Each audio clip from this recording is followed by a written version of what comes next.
I'm now being joined by Jairam Ramesh, Minister of State for Environment and Forests, and also by Prabir Banerjee, the President of Pondi Can, who's been very closely involved with NDTV in this entire campaign to try and save the coastline. Jairam Ramesh, let me start by coming to you. Now, this entire campaign that we've been doing to save India's coastline, to try and save the vanishing beaches, you are now saying that you're not going to be changing the CMZ. You're going to be allowing the new notification CMC to lapse and not introduce it until you've engaged with local communities directly. Is that correct? No, undoubtedly, as far as fishermen and their traditional livelihoods, their rights are concerned, there has never been any intention and there will be no intention to tamper with these traditional rights. So whatever changes that we are going to bring about looking at the principles of scientific sustainable development in the Coastal Zone Regulation of 1991, CRZ 91, will be within the framework of CRZ 91, but without disturbing the traditional rights of livelihood and other rights that fishermen and their families have enjoyed.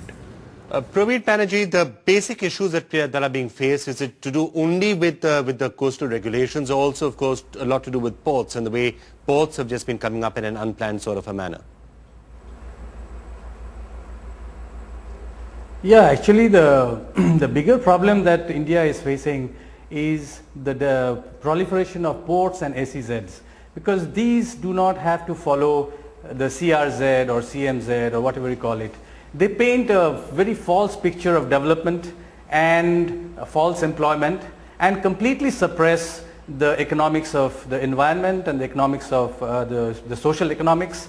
So much of devastation happens, the livelihoods are lost, there's so much the salinity all along the coast, and there is no assessment at all as to what is the carrying capacity of India in terms of how many ports can it have.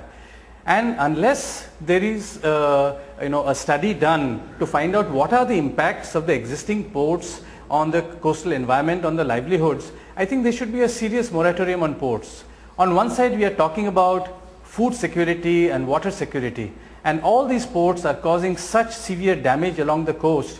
The water has become saline. 25% of India's coastline is severely affected, and so the water security is gone. On the other hand, about the food security, when you build these ports, the livelihoods are gone, the fishing is lost because of this development, and huge amounts of agricultural lands are being taken away for promoting SEZs.